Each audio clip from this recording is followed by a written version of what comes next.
오순절에 예루살렘 성 한가운데 좁은 계단을 올라가면 다다르는 한 2층 방이 있습니다.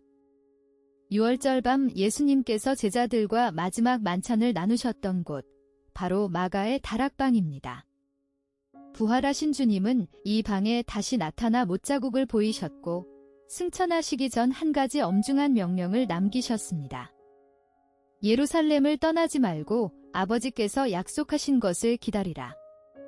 오늘 우리는 7자리를 따라 마가의 다락방에서 오늘도 임하시는 오순절까지 강림의 묵상을 함께 걸어갑니다. 주님은 승천하시기 전 분명히 명령하셨습니다.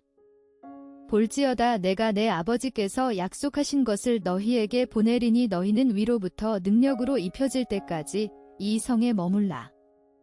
누가복음 24장 49절.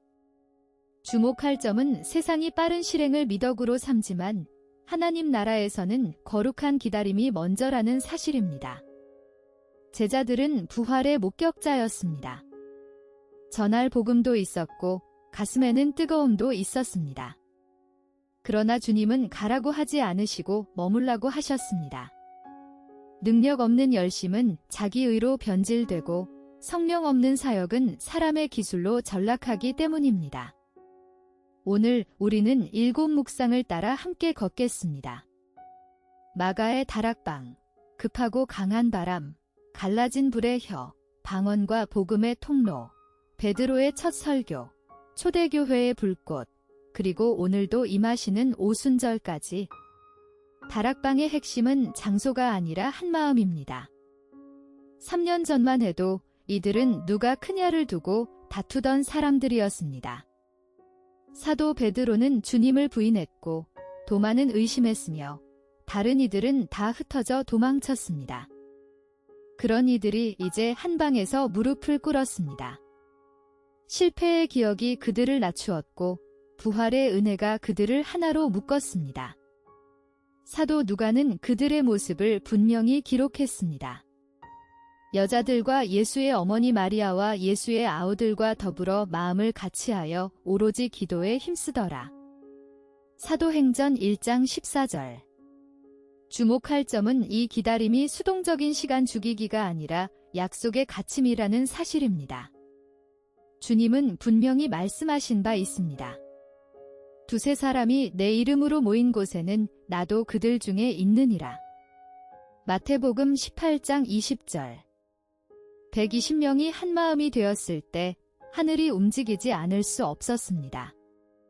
능력은 분주함에서 오지 않고 엎드림에서 옵니다. 다락방 없는 오순절은 없습니다. 2 부르심의 표지가 우리 앞에 놓여 있습니다. 분주한 가라는 능력 없이 열심부터 냅니다. 사람의 기술로 사역하고 성과로 자기를 잽니다. 곧 지치고 흔들립니다. 이 부르심의 끝에는 자기의의 무덤이 있습니다.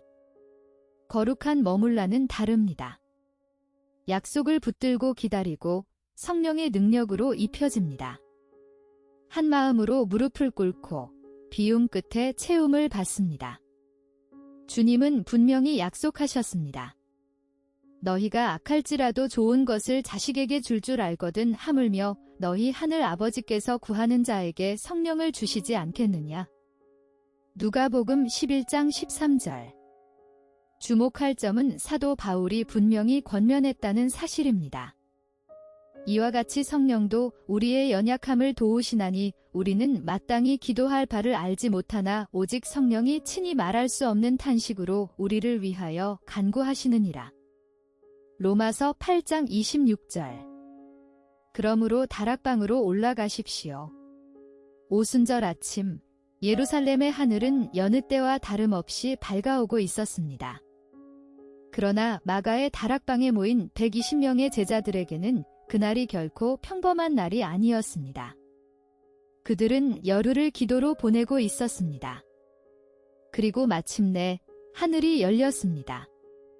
오순절 날이 이미 이름에 그들이 다 같이 한 곳에 모였더니 호련히 하늘로부터 급하고 강한 바람 같은 소리가 있어 그들이 앉은 온 집에 가득하며. 사도행전 2장 1절에서 2절. 주목할 점은 사도 누가가 매우 신중한 언어로 그 순간을 기록했다는 사실입니다. 급하고 강한 바람 같은 소리. 실제 바람이 아니라 바람과 같은 소리였습니다. 이는 오감으로 포착된 자연현상이 아니라 하늘로부터 내려온 영적 실제였습니다. 예수께서는 이미 니고데모에게 이 비밀을 말씀하셨습니다. 바람이 임의로 불매 내가 그 소리는 들어도 어디서 와서 어디로 가는지 알지 못하나니 성령으로 난 사람도 다 그러하니라. 요한복음 3장 8절. 오순절 아침, 제자들이 한 곳에 모여 있을 때 하늘로부터 급하고 강한 바람 같은 소리가 온 집에 가득했습니다. 그리고 불의 혀처럼 갈라지는 것들이 보이더니 각 사람 위에 임하였습니다. 이 장면은 신비롭습니다. 불은 하나인데 혀는 여러대로 갈라졌습니다. 성령은 공동체 전체를 덮으시는 동시에 한 사람 한 사람의 머리 위에 개별적으로 내려앉으셨습니다. 마치 불의 혀처럼 갈라지는 것들이 그들에게 보여 각 사람 위에 하나씩 임하여 있더니 그들이 다 성령의 충만함을 받고 성령이 말하게 하심을 따라 다른 언어들로 말하기를 시작하니라. 사도행전 2장 3절에서 4절. 주목할 점은 이 본문이 성령 임재의 이중성을 보여준다는 사실입니다. 공동체적이면서 인격적이고 하나이면서 여럿입니다. 제자들은 함께 기도했지만 불은 각자의 정수리 위에 따로 내려앉았습니다. 하나님은 우리를 군중으로 다루지 않으시고 얼굴과 이름을 가진 한 사람으로 대하십니다. 창세기 11장의 바벨탑은 인간이 하늘에 닿으려 했던 교만의 기념비였습니다. 하나님은 그들의 언어를 혼잡케 하시고 온 지면에 흩으셨습니다. 그날부터 인류는 서로의 말을 알아듣지 못한 채 분열의 역사를 살아왔습니다.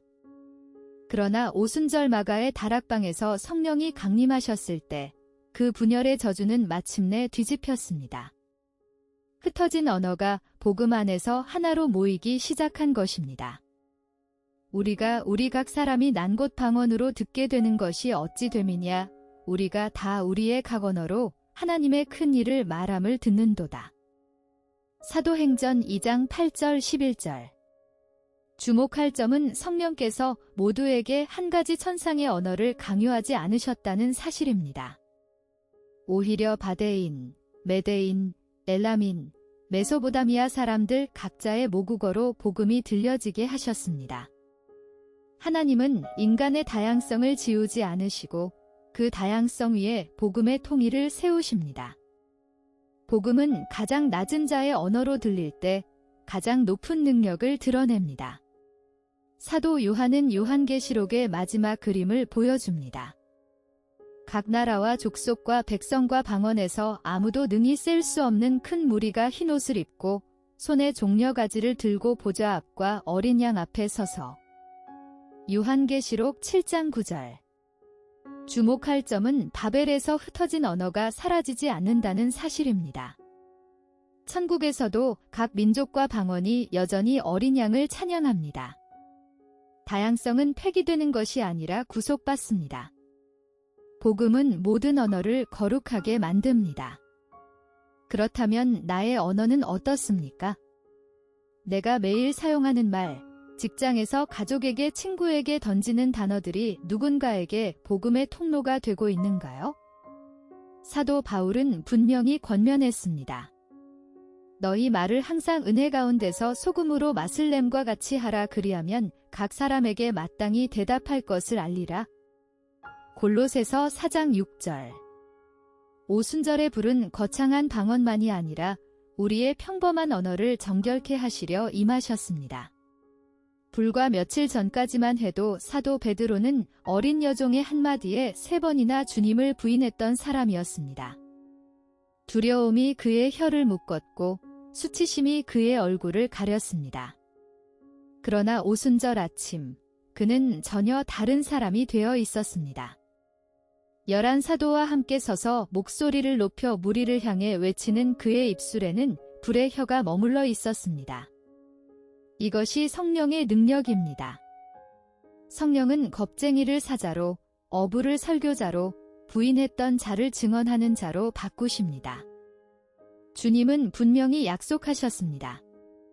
오직 성령이 너희에게 임하시면 너희가 권능을 받고 예루살렘과 온 유대와 사마리아와 땅 끝까지 이르러 내 증인이 되리라 하시니라. 사도행전 1장 8절. 주목할 점은 사도 베드로의 설교에 세 가지 축이 있었다는 사실입니다. 첫째, 요엘 선지자의 예언이 지금 이 자리에서 성취되고 있다는 선포. 둘째, 너희가 십자가에 못 박은 그 예수가 주와 그리스도가 되셨다는 선언. 셋째, 회개하고 세례를 받으라는 부르심이었습니다. 그날 3,000명이 회개하고 돌아왔습니다. 오순절 이후 예루살렘 교회는 놀랍게 성장했습니다. 하루에 3,000명, 5,000명이 회개하고 돌아왔습니다. 사람들은 떡을 떼며 기도에 힘쓰고 재산을 팔아 필요를 따라 나누었습니다. 그러나 평안은 오래가지 않았습니다. 스데반이 돌에 맞아 순교한 그날 큰 핍박이 교회를 덮쳤습니다. 흩어진 자들은 도망자가 아니라 불씨를 옮기는 자들이었습니다. 사도 누가는 분명히 기록했습니다. 그 흩어진 사람들이 두루 다니며 복음의 말씀을 전할세. 사도행전 8장 4절. 주목할 점은 핍박이 불을 끄려는 바람이었지만 오히려 그 바람이 불길을 사방으로 날려보냈다는 사실입니다. 빌립은 사마리아로 내려갔습니다. 유대인이 상종하지 않던 그 땅에 복음이 들어갔고 귀신이 나가고 중풍병자가 일어섰으며 큰 기쁨이 그 성에 있었습니다. 사도 바울은 분명히 고백했습니다. 내게 능력 주시는 자 안에서 내가 모든 것을 할 수 있느니라. 빌립보서 4장 13절. 흩어짐은 실패가 아니라 파송입니다. 바람이 불 때 가장 먼저 날아가는 것은 불씨입니다. 오순절에 불이 번지는 자리는 셋입니다. 첫째, 예루살렘의 자리입니다. 예루살렘은 가장 가까운 자리입니다. 사도 베드로의 설교를 듣고 하루에 3,000명이 회개하고 돌아왔습니다. 사람들은 떡을 떼며 기도에 힘쓰고 재산을 팔아 필요를 따라 나누었습니다. 사도행전 2장 42절. 우리의 예루살렘은 가정이고 일터입니다. 가장 가까운 자가 가장 먼 영혼일 수 있습니다. 둘째, 사마리아의 자리입니다. 사마리아는 유대인이 상종하지 않던 땅이었습니다. 그러나 핍박이 흩어놓은 빌립이 사마리아로 내려갔고 그 성에 큰 기쁨이 있었습니다. 사도행전 8장 8절. 우리의 사마리아는 불편한 이웃이고 껄끄러운 동료입니다. 셋째, 땅끝의 자리입니다. 사도 바울은 분명히 고백했습니다. 내게 능력 주시는 자 안에서 내가 모든 것을 할 수 있느니라. 빌립보서 4장 13절. 우리의 땅끝은 아직 복음을 들어본 적 없는 한 영혼입니다. 불이 있는 자는 움직입니다. 2000년 전 예루살렘 마가의 다락방에 임했던 그 불은 옛 이야기가 아닙니다. 성령은 과거의 사건 속에 박제된 역사가 아니라 오늘도 살아 움직이시며 사모하는 자의 심령에 동일하게 임하시는 현재의 하나님이십니다. 오순절의 불은 꺼지지 않았습니다. 다만 우리의 갈망이 꺼졌을 뿐입니다. 히브리서 기자는 분명히 선언했습니다. 예수 그리스도는 어제나 오늘이나 영원토록 동일하시니라. 히브리서 13장 8절. 주목할 점은 그리스도께서 동일하시다면 그분이 보내신 보혜사 성령도 동일하시다는 사실입니다. 오늘 우리 시대가 영적으로 메말라 보이는 것은 성령이 약해지셨기 때문이 아닙니다. 성령을 사모하는 자의 외침이 약해졌기 때문입니다. 사도 베드로는 오순절 그날 분명히 선포했습니다. 이 약속은 너희와 너희 자녀와 모든 먼 데 사람 곧 주 우리 하나님이 얼마든지 부르시는 자들에게 하신 것이라. 사도행전 2장 39절. 모든 먼 데 사람이라는 그 약속의 원안에는 2000년을 건너뛴 오늘의 우리도 분명히 포함되어 있습니다. 오순절은 사건이 아니라 문이었습니다. 그 문은 지금도 열려 있습니다. 다만 문 앞에 서서 두드리는 자에게만 열립니다. 예수님은 분명히 약속하셨습니다. 너희가 악할지라도 좋은 것을 자식에게 줄 줄 알거든 하물며 너희 하늘 아버지께서 구하는 자에게 성령을 주시지 않겠느냐. 누가복음 11장 13절. 주목할 점은 성령이 주어진다는 사실입니다. 거저 주어지지만 구하지 않는 자에게는 부어지지 않습니다. 사도행전 1장의 120명 제자들이 열흘간 마음을 같이하여 기도에 힘쓰지 않았다면 오순절 아침은 그저 명절 중 하루로 지나갔을 것입니다. 새 시대는 언제나 사모하는 자의 무릎 위에서 시작됩니다. 그렇다면 오늘 우리의 다락방은 어디인가요? 화려한 집회장이 아닙니다. 출근길 지하철 안, 새벽 부엌의 식탁, 자녀를 품고 흘리는 눈물의 방이 성령을 사모하는 바로 그 자리, 오늘의 마가 다락방입니다. 하나님은 장소를 가리지 않으십니다. 다만 마음의 태도를 보십니다. 이 책이 한 가지 묻고자 했던 것은 분명합니다. 오순절을 박물관 유물로 여겨왔는가? 오늘도 임하시는 약속으로 사모해왔는가? 마가의 다락방, 급하고 강한 바람, 갈라진 불의 혀, 방언과 복음의 통로, 베드로의 첫 설교, 초대교회의 불꽃, 그리고 오늘도 임하시는 오순절. 7 묵상을 따라 우리가 함께 걸어온 길은 결국 한자리로 우리를 데려갑니다. 이 약속은 너희와 너희 자녀와 모든 먼데 사람 곧 주 우리 하나님이 얼마든지 부르시는 자들에게 하신 것이라. 사도행전 2장 39절. 오순절은 달력의 한 날이 아니라 내 심령이 하늘을 향해 열리는 모든 순간입니다. 불은 머무는 곳에서 타오르고 타오르는 곳에서 다른 생명을 살립니다. 당신이 바로 그 불의 증인입니다. 지007 성령의 8번째 묵상이 마무리됩니다. 다음 묵상은 성령의 열매 자리에서 다시 만나 뵙기를 기다립니다. 오늘의 자리에 잠시 더 머물러 주여 오늘도 제게 임하소서라고 한마디 다락방의 기도를 드려보십시오. 구독과 좋아요는 다음 영상에 빛이 됩니다. 우주나 Q3 채널에서 다시 만나요.